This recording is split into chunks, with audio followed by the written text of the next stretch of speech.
It's a termination of the future of life. So it forces farmers to buy seeds every year rather than to conserve seeds so that they can be used every year. Exactly, and that's why we say it's the greatest insult of life we've ever seen on this planet, where you terminate the future of life. Farmers would be forced to buy the seed each year, whether you're a gardener, a tree planter, or a grain producer.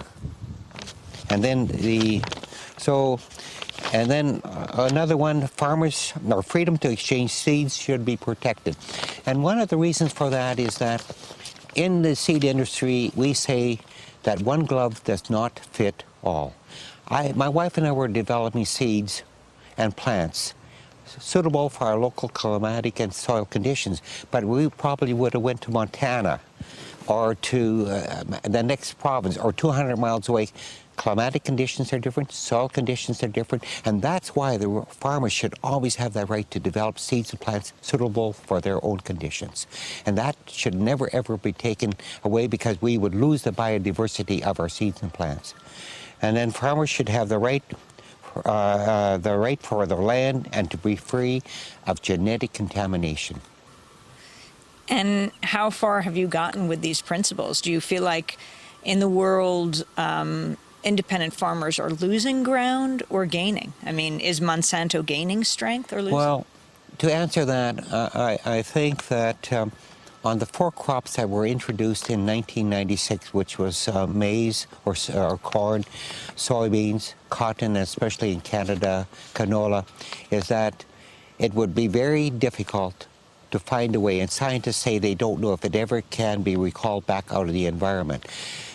Have we been able to stop it? I would say yes, because there is more concern, because when they wanted to introduce GMO wheat, GMO rice, GMO alfalfa, there was a big uproar by people in both our countries that no more GMO should be introduced because we saw the damage what the 4 have done.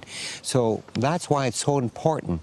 What we do today will affect generations to come in the seed, control of the seed and food supply of this world.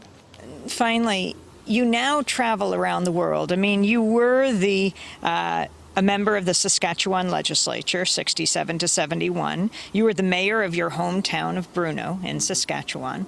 Were you traveling much then? And now, after these lawsuits against Monsanto, how much are you spreading word like seeds around the world? Well, I could be probably traveling full times if I accepted all the invitations, but to give you an example, last year I probably was gone 10 months from Saskatchewan all over every continent except Antarctica to bring this information and awareness. So, and at our age, we're in retirement age, we felt that's the least we can do.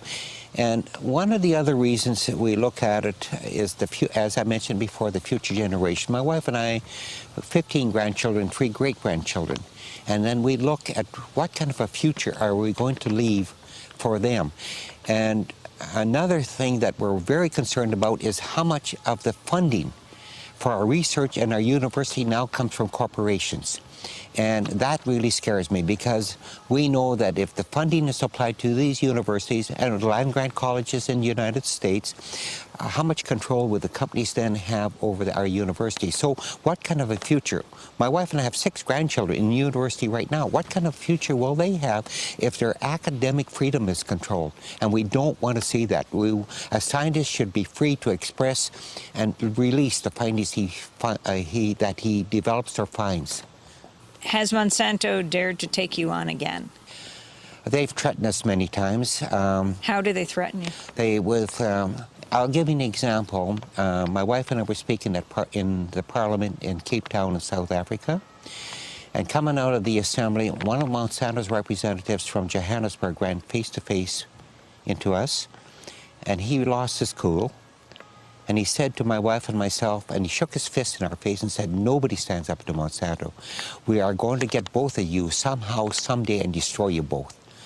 Phone calls my wife would receive. "You better watch it, they're going to get you." They would come into our driveway and watch what my wife would be doing all day. They would use their vehicles and sit on the roads alongside of our farmland, watch us all day long, to try and to intimidate us and to put fear into us.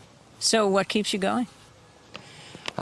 I think that we feel that we have to stand up for the rights of farmers around the world.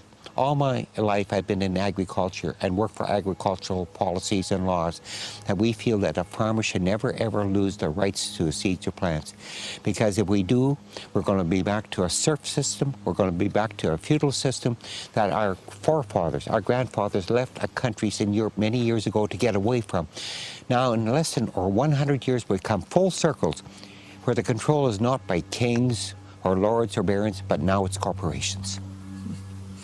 Percy Schmeiser, I want to thank you very much for being with us. Thank you very much. It's a pleasure to be with you this morning in the beautiful sunshine. Right.